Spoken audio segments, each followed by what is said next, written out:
바닥에서 사갔고요. 네. 늘 꼭지에서 팔았어요. 지난 5년 동안에 그랬어요. 내가 산 가격이 최저점이었었고 늘 내가 파는 가격이 최고점이었어. 올랐으니까. 네, 5년 내내. 네네네. 근데 이거 경험하다 보니까 부동산은 늘 그렇게 거래가 되는 줄 아는 거예요. 아. 근데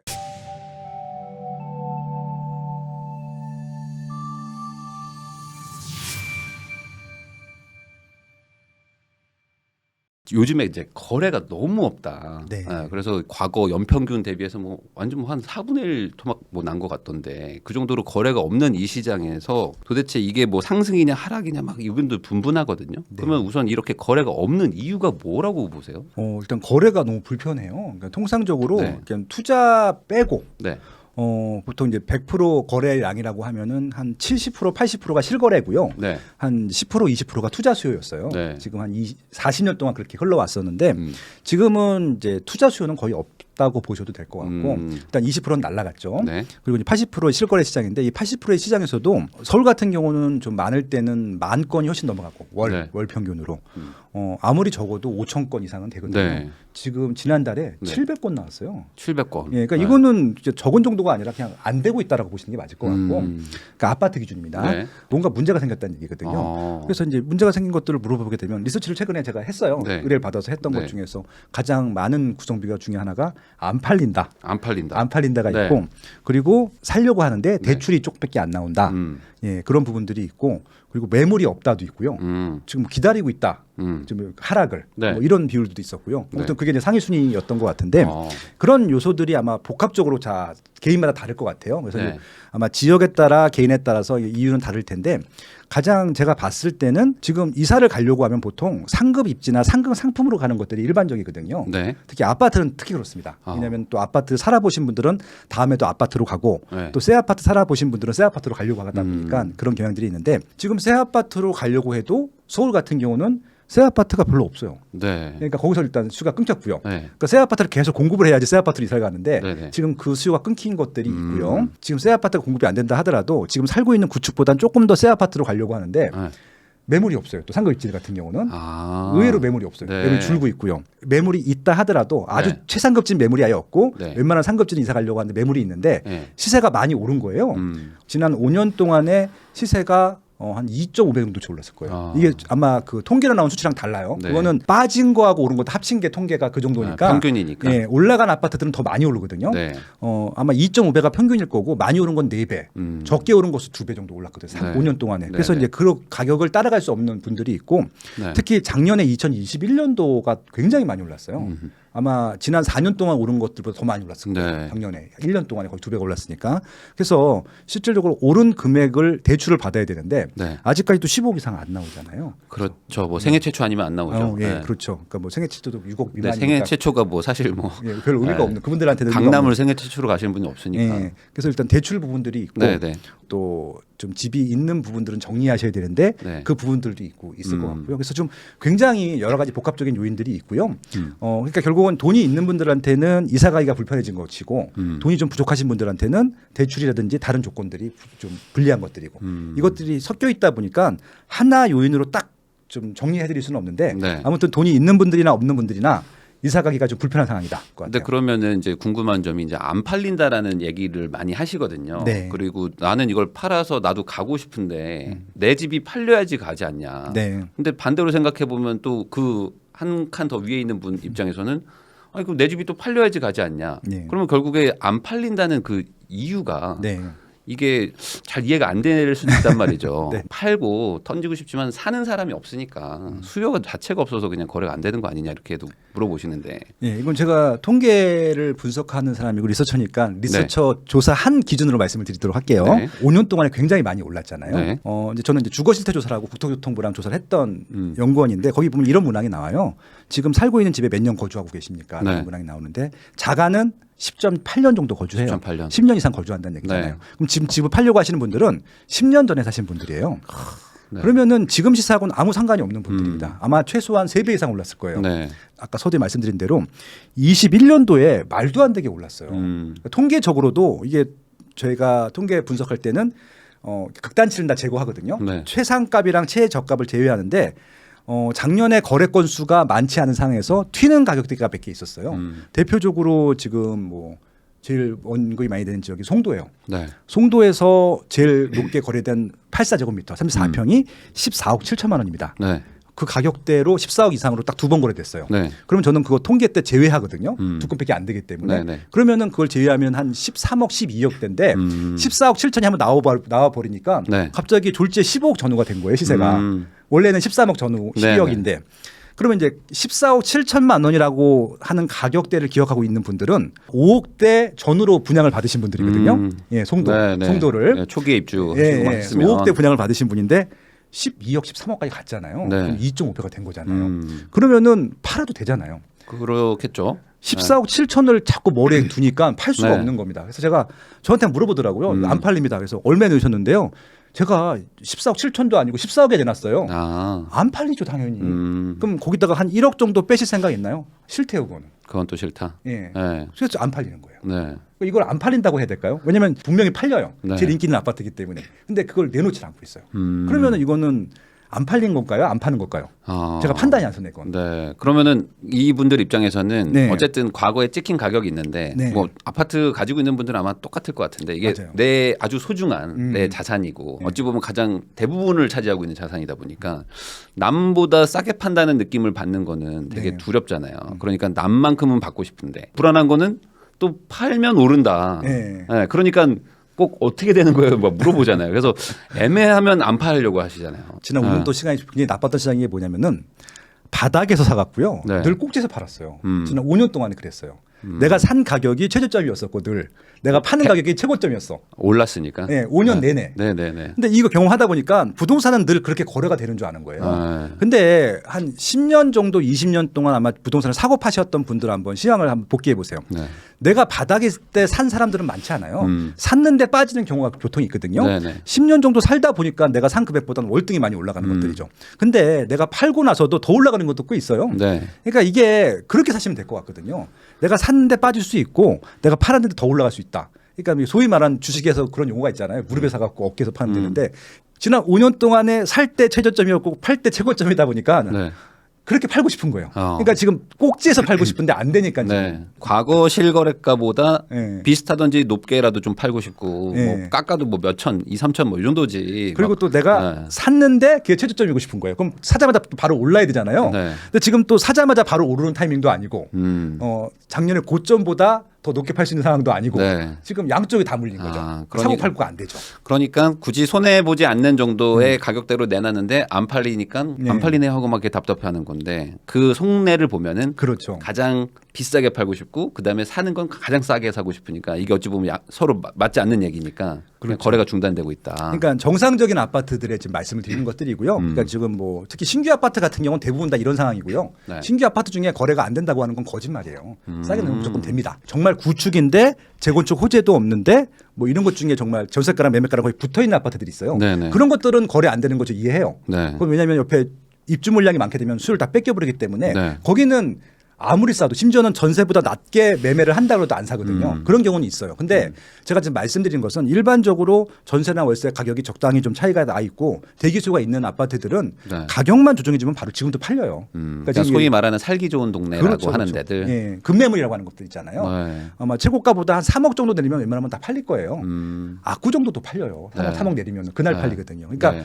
이게 압구정 현대아파트가 팔릴 정도면 다른 지역들은 팔린다는 얘기인데 네. 그러니까 눈높이가 너무 높아져 있기 때문에 아. 지난 5년 동안에 또 학습 패턴이 있기 때문에 네. 그것 때문에 좀 사기도 어렵고 팔기도 어렵고 그런 것 같아요. 결국에 뭐 많은 분들이 얘기하는 게 뭐 하락이 됐든 상승이 됐든 거래량이 늘어나야지 정확한 추세가 보인다. 거래량이 너무 없으면 이게 막 튀니까 알 수 없다라고 얘기하시는 것도 좀 있더라고요. 그러면은 거래량이 좀 회복된다. 지금은 뭐 어쨌든 평균보다 너무 낮으니까 네. 이렇게 되는 어떤 계기라든지 아니면 이런 뭐 시기라든지 뭐 이게 있을까요?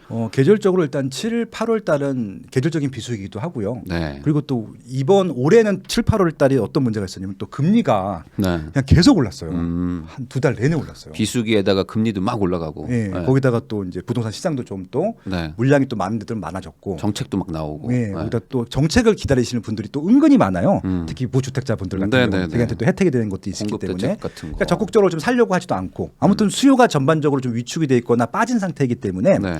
지금 거래량이 급감한 이유에는 그런 이유가 있을 것 같습니다. 근데 이게 부동산이라고 하는 것들이 이런 다른 투자 상품과 다른 것이 뭐냐면은 네. 실수요가 훨씬 더 많아요. 네. 그러니까 예를 들어서 뭐 주식이라든지 채권이라든지 코인 같은 경우는 안 사도 상관없잖아요. 뭐 실수요라는 개념이 없죠. 뭐 예. 이재용 부회장 정도 아니면 실수요가 없죠. 부동산이라고 하는 것은 이사를 꼭 가야 되는 분들이 있으세요. 네. 특히 임차인 분들 같은 경우는 집주인이 계약갱신 청구권을 쓴 임차인들한테는 나가라고 할 수 있잖아요. 네. 4년 사신 네, 분들한테는 네, 네. 그런 분들은 이사를 꼭 가셔야 되는 게 맞는 것들이고 내 집이라 하더라도 내 애가 교육 문제가 되게 중요한데 네. 유치원인데 초등학교를 가야 돼. 그럼 옆에 우리 초등학교 같은 경우는 보통 이제 가까워야 되니까 근처에 학교가 없으면 학교 근처로 가야 돼요.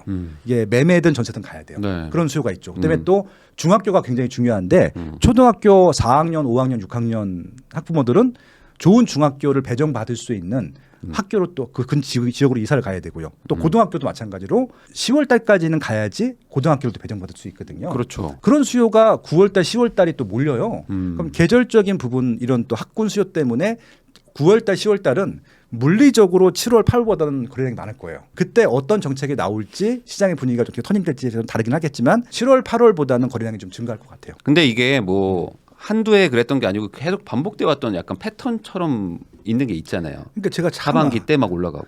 아쉬운 네. 게 네. 연초에 또 한번 반짝 올랐다가 빠지기도 하고 네. 또 7, 8월 달에 또 거래가 확 내렸다가 9월 때 올라가는데 네. 이게 올해만 있는 일이 아니라 네. 40년 동안 있었던 일이거든요. 아, 네. 이게 한 1년 정도만 복귀하신다 하더라도 이런 패턴들은 다 아실 수 있을 것 같아요. 아니, 그러면 좀 방금 전에 소장님께서 어쨌든 이 부동산이라는 거는 뭐 임차가 됐든 뭐 매수가 됐든 다 실수요자들이 많이 이동하는 시장인데 그러면 지금 매매 거래는 확연하게 줄어 있는 상태잖아요. 그렇죠. 매매, 전세, 월세 셋 중에 하나는 선택을 하실 텐데 그럼 나머지 전세, 월세 쪽에서 뭔가 다른 움직임이 있는 건가요?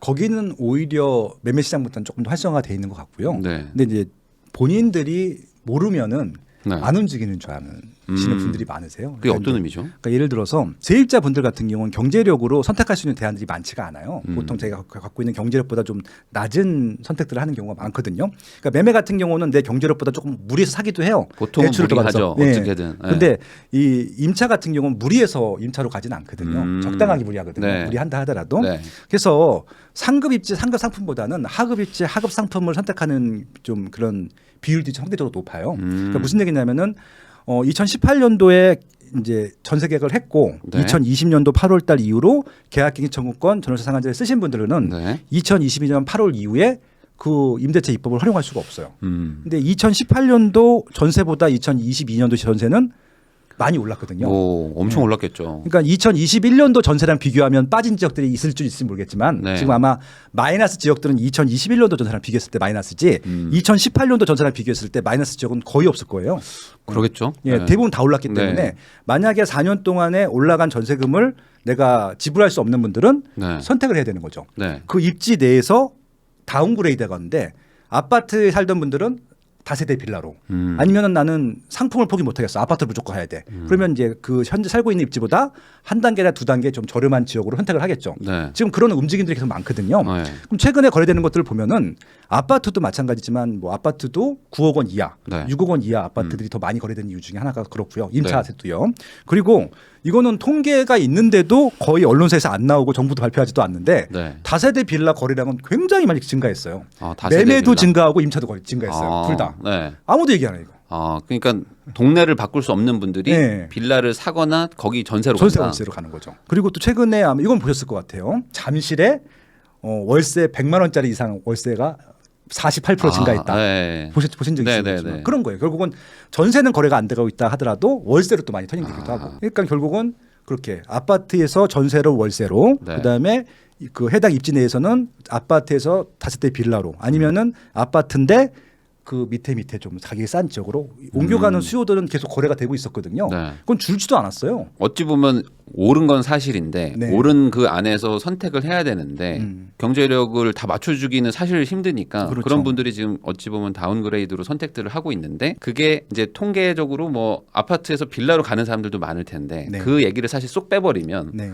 그냥 아파트는 안정돼 있는 것처럼 보일 수도 있는 거니까. 그리고 하락하는 것처럼 보이기도 하죠. 아. 지금 왜냐면 지금 급매물 위주로만 거래되고 있으니까. 네. 아, 그래서 실제로 지금 어떤 동네들은 막 2억, 3억씩 팍팍 빠져가지고 거래되고. 네, 맞습니다. 그러면은 야 이거 진짜 막 하락의 시작이다. 이미 하락은 됐다. 어떤 분들은 시작도 안 했다. 이제 더 떨어진다. 막 하는 얘기들도 있는데 이거를 좀 찬찬히 따져보면 좀 약간 착시 현상 이런 거일 수도 있다. 이렇게 그렇죠. 받아들이면 이게 제가 무조건 뭐 상승을 한다, 하락한다 이런 말씀을 드리려는 게 아니라 네. 저는 이제 통계를 분석하는 사람이기 때문에 유의미하지 않은 통계들은 분석을 안 하거든요. 네. 서울 같은 경우는 한 달에 한 10,000건 전후가 거래되는 게 일반적이라고 말씀드렸는데 네. 700건이 거래됐단 말이에요. 네. 그러면은 지금 9,000건 이상이 거래가 안 된 거예요. 일반적인 거래인데. 그러니까 네. 그거의 통계가 나와야지 이게 상승으로 갈지 하락을 갈지 말씀을 드릴 수 있는데 700건이라고 하는 것은 거래가 됐는데 이분들은 정말 급한 사람들이잖아요. 네. 어떻게든지 팔고 이사를 가야 돼. 네. 그러니까 예를 들어서 이사를 가야 돼서 미리 계약을 했는데 잔금을 쳐야 되는데 대출도 안 나고 방법이 없는 사람들은 이 기준집을 팔아야 되는 거잖아요. 네. 그러니까 급하게 팔아서 그 판 돈으로 잔금을 치르시는 분들은 싸게라도 팔아야죠. 네. 예, 그게 맞는 것들이고 그리고 또 아까 말씀드린 대로 집이 두 채인데 지금 팔아야지 한 채를 비과세 받을 수 있어. 네. 한 집을. 네, 네. 그런 분들은 지금 팔아야 되는 거잖아요. 네. 당장 안 팔리게 되면 싸게 내놔야 팔리니까 그런 분들도 파는 것들이고요.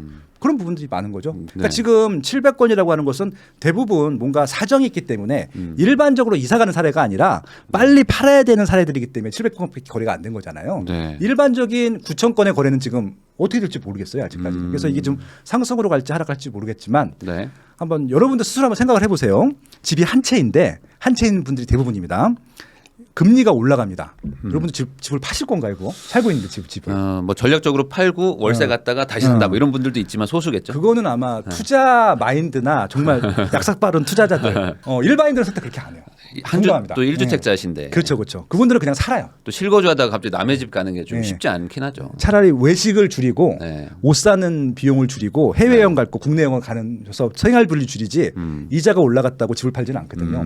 지금 그런 상황입니다. 그분들은 이사 갈 생각도 못 해요. 결국은. 네. 아까 말씀드린 대로 상급 입지나 상급 상품으로 갈 수 있을 때 보통 기쁜 마음으로 이사 가야 되는데 네. 그분들은 지금 이사 갈 수 있는 상황이 아니잖아요. 네. 그러니까 가만히 있는 거예요. 그냥. 어쨌든 지금 정부가 생애 최초를 풀어주긴 했잖아요. 네. 모두를 풀어준 건 아니지만 그럼 생애 최초로 집을 산다는 건 대부분 뭐 전세를 사시다가 그래 이번에 이제 집 사자 하는 분들은 현실적으로 네. 뭐 9억대 이하 뭐 5, 6억, 7, 8억 요때에서 많이들 고려를 하실 것 같은데 네. 그럼 생애 최초 정책 풀린 게 이제 거래를 좀 활성화하는 데 도움이 될 거라고 보세요? 그러니까 이제 이건 이렇게 생각하시면 될 것 같아요.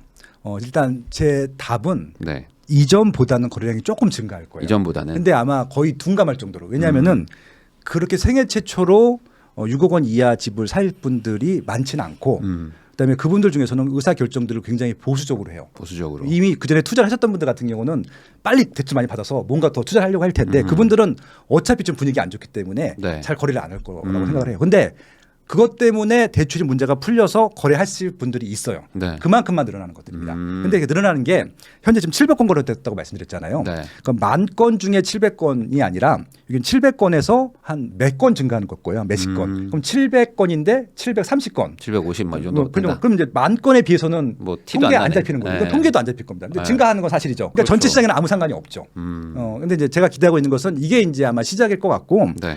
정부는 지금 굉장히 시장의 눈치를 보고 있어요. 네.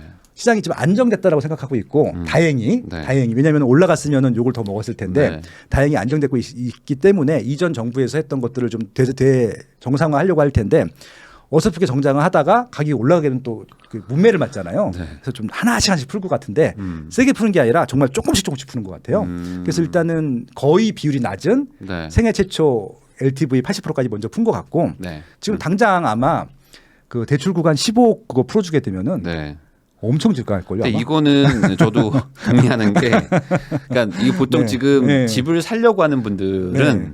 그 금리보다도 대출이 안 나와서 사고 싶은데 못 네. 사서 화가 나 있던 분들이 그렇죠. 풀어주니까 사는 거지. 네. 금리 때문에 살지 말지 고민하는 분들은 진짜 살려고 하는 의지는 좀 상대적으로 좀 약한데.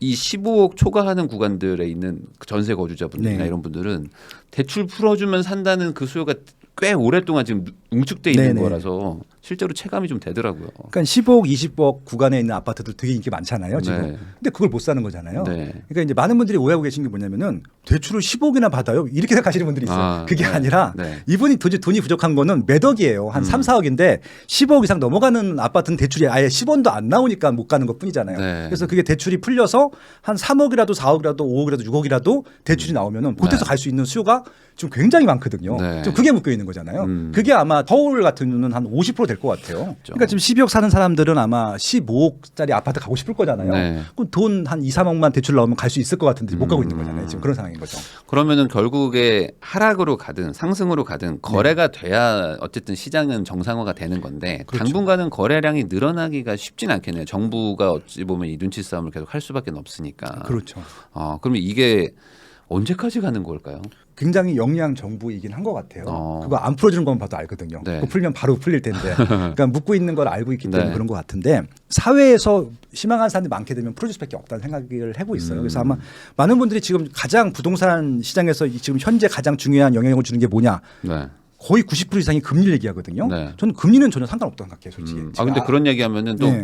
막 반발하는 분들도 네, 엄청 많거든요. 맞아요. 근데 그분들은 대부분 무주택자 분들이고 거시경제를 분석하시는 분들이 특히 이제 금융권 전문가들이 그렇게 분석을 하시는데 네. 저는 23년 동안 이 부동산 시장을 분석하면서 금리 때문에 문제가 된 아파트 시장은 거의 없었거든요. 그러니까 일부 영향을 주는 것이 메인은 아닙니다. 그러니까 네. 지금 저는 오히려 하나 꼽으라 그러면 정책이에요. 정책. 예, 지금 당장 말씀드린 대로 15 구간 대출만 허용해줘도 네. 거래량이 막 급증할 거예요. 근데 이게 가격이 올라간다라고 하는 것이 아니라 이사만 가는 것들이거든요. 네. 그럼 이게 왜 중요하냐면은 상급으로 간다 그랬잖아요. 그럼 네. 또 하급의 상품들이 나오거든요. 네. 그럼 밑에 층에서도 거래가 되는 거잖아요. 지금 네. 다 묶여 있거든요. 이분들이 안 가니까. 그러니까 어찌 보면 네. 15억 초과가 상단에 있는 아파트들인데 네. 여기가 묶여 있으니까 밑에도 지금 다 정체 구간으로 그렇죠. 잡혀 이렇게 가야 있는 되는데 이걸 거라고 못 봐야 가니까 되는 지금 다 거군요. 줄 서 있는 거예요. 네. 그러다 보니까 이게 다 풀리는 거거든요. 네. 그럼 풀리는 과정에서 시세가 올라갈 거예요. 단기간은. 근데 궁극적으로 이게 공급이 돼도 될 거고 올라가면 또 감이 또 쓰거든요. 그러니까 네. 대표적인 지역이 좀 세종시라고 생각하고 있거든요. 대구라고 생각하고 있고 네. 쓰잖아요. 많이 오른 다음에 그런 부분들이 있거든요. 결국은 그래서 시장이 조금 단기간 상승을 조금 참고 네. 거래를 풀어주게 되면은 단기간 올라갈 수 있을지 모르겠지만 시장은 안정화될 거라고 생각하고 있어요. 근데 이제 정치권에서는 뭐 단기간 단기를 못 올라가는 참아요. 거 자체가 네. 그 단기가 1년이면 네. 내 임기의 5분의 1이야. 1년도 안 갈 텐데 그러니까 이분들의 심정은 뭐냐면요. 3일도 못 참아요. 3일도. 네, 먼저 정책했는데 그 다음날 오르잖아요. 그럼 또 욕을 막 해요 사람들이. 네. 예, 그럼 뭐 하긴. 욕이 싫은 거죠 그분들. 욕을 뭐 5천만 명이 하니까. 그러니까 이게 일주일도 아니고 며칠을 못 참아요 이분들이. 제 생각에는 한 몇 달만 참으면은 정상화 될 것 같긴 하거든요. 네. 시장이. 예. 참 어려운 상황이네요. 어렵습니다. 어쨌든 맞습니다. 당분간은 정책 입안자들이 어떻게 하느냐에 따라서 좀 시장이 갈 수밖에 없다. 되겠네요. 이전 정부에서 워낙 공급을 줄여놨기 때문에 네. 이번 정부에서 입주할 수 있는 물량은 없어요. 그러겠죠. 예, 그러니까 네. 지금 단기간 물리적인 신규 공급이 없기 때문에 기존에 있는 물량 가지고 거래를 해야 되는데 거래하는 과정에서 오를까봐 좀 그렇게 겁이 나는 것 같아요. 예. 우선은 좀 지켜봐야 된다. 당장은 좀 방향성을 확인하기가 좀 쉽진 않다. 이렇게 보면 되겠네요. 네.